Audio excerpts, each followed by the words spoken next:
What is poppin' YouTube? Back again with another video. Today we are doing my tiers for week 1 start sit for running back, which is super exciting. Glad to get back into doing this for you this week. If this is your first time on the channel, hit that like button, hit that subscribe button. We are helping you win fantasy football championship this season. Appreciate you guys for tuning in here today. Let's go.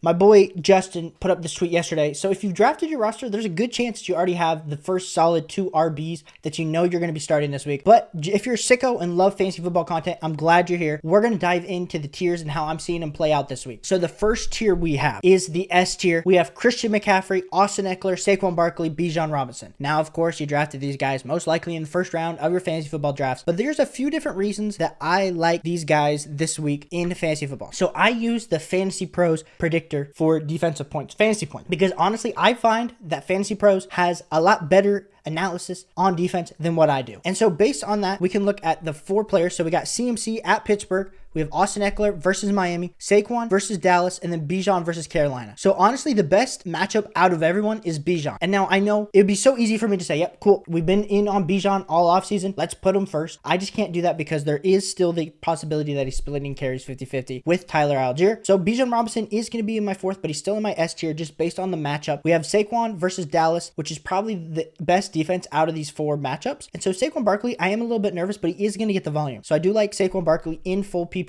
formats. Somewhere around 16 to 17 fantasy points is where I'm projecting him. Then we got Austin Ekeler playing versus Miami. That is going to be a high shootout type matchup. So I do like that there for Austin Ekeler. And then of course CMC. You drafted him in the first 3 picks. You are not benching CMC this week. Versus Pittsburgh. Very easy, pretty good matchup. We're talking probably 19-22 fantasy points is the range of outcomes there for CMC. Moving on to my A tier, we have Derrick Henry, Tony Pollard, Nick Chubb, and Josh Jacobs. So we have Tony Pollard versus the New York Giants. We have Nick Chubb versus Cincinnati Bengals. We have Derrick Henry versus New Orleans, and we have Josh Jacobs at Denver. So the best 2 matchups for me out of these 4 players here in our A tier is going to be Josh Jacobs at Denver, but also Tony Pollard with the Giants. Tony Pollard, like we've been saying all offseason, we're excited to see him get the full range of touches. So I have him here at 5. I think it's great value here at 5. Nick Chubb at 6 versus Cincinnati. It's going to be a high scoring game. Deshaun Watson versus Joey B. Derrick Henry versus the New Orleans Saints, the revamped New Orleans Saints offense. So if I could easily see this one, the New Orleans Saints offense being a little bit revamped, the defense being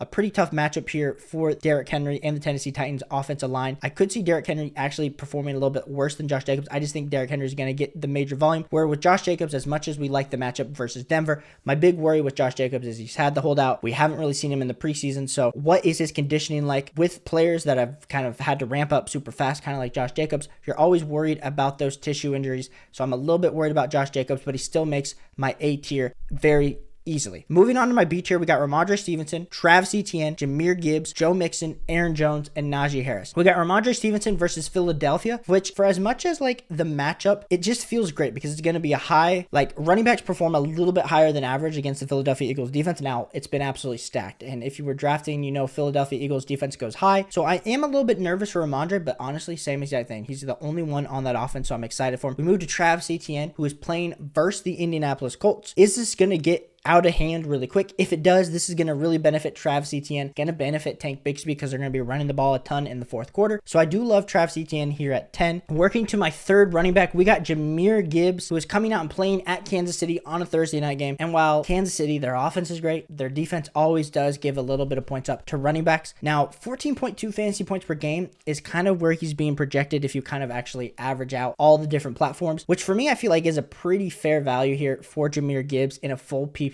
format. Like we said, we saw in the preseason him getting those targets. And if he can get, like we said, 3 to 4 receptions and get 8 to 10 carries, we're talking about Jahmyr Gibbs easily finishing here in this tier, which I absolutely like with Jahmyr Gibbs here in our B tier. We then have Joe Mixon playing against the Bengals. We have Joe Mixon playing against the Browns, like we were saying earlier. It's going to be a higher scoring game.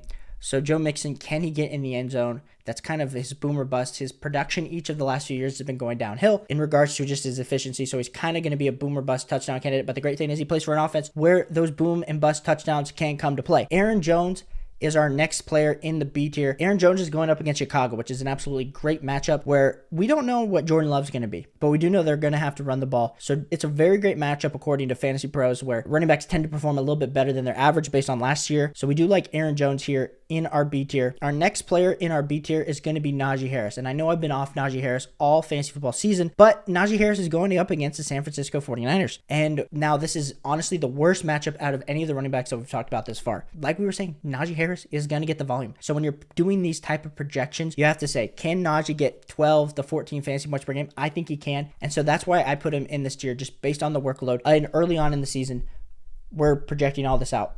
We haven't seen it on the field, but Najee Harris here is my last player in my B tier. Moving on to my C tier, we have a huge C tier. So the first player in my C tier is going to be James Conner. Now, a lot of people are going to say, Caleb, James Conner over all these guys? Yeah, he's the one that starts the tier. So if you, like I said, if you feel like James Conner should be lower in the tier, that's totally fine. But he's playing against Washington, which according to the Fantasy Pros, last few years, running backs have performed a little bit worse against Washington than in previous years. But we're talking somewhere probably around 12 to 13 fantasy points is where he's projected right now on all the ranking sites. And that's enough for me to say, yep, James Conner here leading in my C tier. We got Miles Sanders, next guy. Carolina Panthers are playing the Atlanta Falcons, which the Atlanta Falcons defense has been absolutely atrocious the last few seasons. One of the better matchups according to Fantasy Pros this next week. So we do love some Miles Sanders in our spot here. Moving on to our next player, we then have Kenneth Walker and Cam Akers. Kenneth Walker, we're a little bit worried about the splits between him and Zach Charbonnet, but you had to draft Ken Walker early. So if you have Kenneth Walker on your team, he is going in your starting lineup against the Los Angeles Rams. This should get out of hand very early because there's a chance Cooper Kupp doesn't play. The Los Angeles Rams, their defense, it's not the same defense that's been around the last few years. Pretty much just Aaron Donald.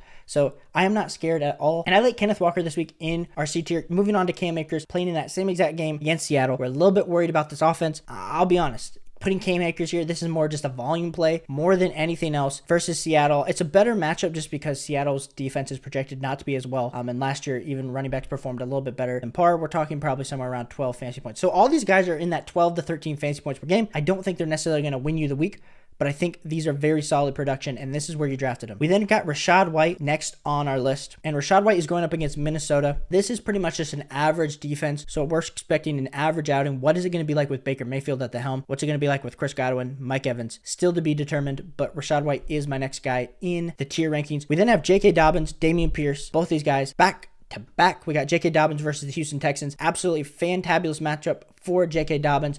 But what is this offense going to be like? Are they going to be passing the ball a ton? And if they get up early, is J.K. Dobbins going to stay in the whole game? Because they do have a bevy of running backs that could potentially be getting the ball. But then on the other side, we do have Dameon Pierce. And while Dameon Pierce was someone that I was absolutely targeting in the 5th and 6th rounds of my fantasy football drafts, Dameon Pierce here against Baltimore, what is this offense going to look like under C.J. Stroud in a full game? First game, I'm just not very confident in the offense this week. It is an okay matchup. It's probably like an average matchup here for the Houston Texans in regards to like defensive strength. So that's why I kind of have Dameon Pierce here.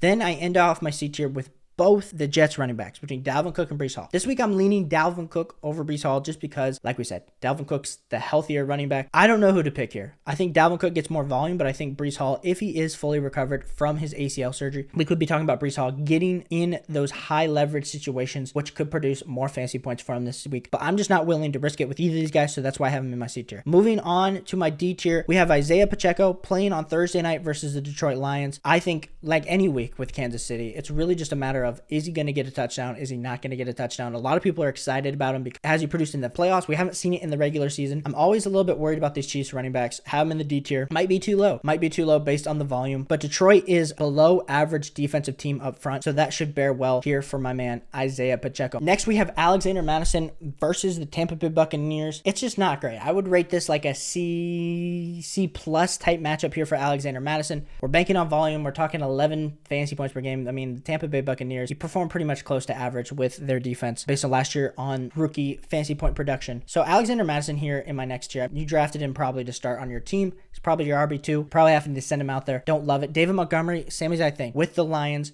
I'm very in favor of Jahmyr Gibbs just because of his receiving upside. But David Montgomery, if he comes out, and let's say he throws down 2 total touchdowns, David Montgomery's probably the guy in this D tier that could move up the most next week, just based on the fact that if he does actually get this Jamal Williams type role where we're projecting him all of a sudden to, instead of just his usual 10, 12, 13 total touchdowns, we could say confidently he'd be getting close to 20. I will be a lot higher on David Montgomery next week, so we shall see. Khalil Herbert here with the Bears. Khalil Herbert's going up against Green Bay Packers, which typically the running backs perform a little bit better. We're still give him a C because there's been all these reports out of the Bears camp about Roschon Johnson and how these touches are going to be distributed. So I'm a little bit off Khalil Herbert right now, but you have to just put him here based on volume. Next guy on our list, we got Javonte Williams for the Broncos. Javonte's playing against the Las Vegas Raiders, which is honestly a very good matchup. And so a lot of rankers, I've seen a lot of rankers have Javonte Williams a lot higher than I currently do for week 1. For me, it comes back to, again, I need to see it on the field. These ACL tears, they worry me. I don't draft them high, but if I do have Javonte, which I have him on a decent amount of rosters, I'm not starting him this week because I pretty much got him as my RB2, RB3. If he's my RB2, cool. You got to throw him in there. You got to start your studs. But if he's my RB3 and I have really a good, like solid RB2, then I am letting Javonte Williams sit on my bench this week. Let me observe. Let me see how this, first off, the Denver Broncos offense is going to do, and 2, how this ACL is going to look. But yeah, Javonte Williams is my next guy, my D tier. Then we move to these next 3 guys. We got Zach Charbonnet, Antonio Gibson, James Cook. Zach Charbonnet, kind of the exact same thing that we're talking about with the Los Angeles Rams. If they get up super early with Seattle, with the Rams maybe being down Cooper Kupp, having a bad defense, this could be eating time for Zach Charbonnet in the second half until we finally see 50-50 split between Kenneth Walker and Zach Charbonnet. I can't push Zach Charbonnet higher, even though I've been telling you all offseason, Zach Charbonnet, by the end of the season, I'm projecting that Zach Charbonnet is going to be getting in that CB tier on a weekly basis for me. I just can't do that right now until we see those actual splits. And then we got Antonio Gibson for the Washington Commanders versus Arizona. Absolutely great matchup. Arizona is going to be the worst defense this year. And if Arizona is going to be the worst defense this year, these Washington Commanders running backs are going to do well. And now I know a lot of people are pro Brian Robinson over Antonio Gibson. Antonio Gibson to me is going to be having that JD McKissick, Jerick McKinnon type role in this Eric Bieniemy offense. And that's enough for me to have him here over a guy like James Cook, who I've been preaching. I love James Cook all offseason. But James Cook is here against the New York Jets. It's going to be a shootout in my personal opinion. And even if it is a shootout, typically Josh Allen doesn't like to target his running backs if they are passing the ball down the field. So maybe James Cook proves me wrong. I know a lot of people are high on James Cook. I'm not really high on him this week, but I do like James Cook. I give him like a C grade. I'm projecting around like 10 fantasy points this week for my man James Cook. And rounding out my D tier, we have Deandre Swift for the Philadelphia Eagles. Deandre Swift has a sneaky chance to be an RB1 at the end of the season. But like I said, we need to see the splits between Deandre Swift, Kenneth Gainwell, and Boston Scott. And Deandre Swift is going up against the New England Patriots defense, which for all intents and purposes, we bash the offense, but the defense is always really solid. So this is really like a C type of game where we're only projecting like 10 fantasy points for him this week. And I'm a little bit nervous. I think Deandre Swift is a risky start. And the places I'm starting Deandre Swift, it's because I absolutely did not grab a running back early enough. And so I got to pray to my lucky stars that Deandre Swift has performed. But like I said, most of the time, I'm feeling comfortable starting any of these guys this week, but those are my tiers for this week. We will have a lot better analysis after we see it on the field with our own 2 eyes. But if this is your first time on the channel, appreciate you so much for tuning in. We're going to help you win some fantasy football championships this year. So hit that like button, hit that subscribe button, and I'll catch you on the next one. Peace.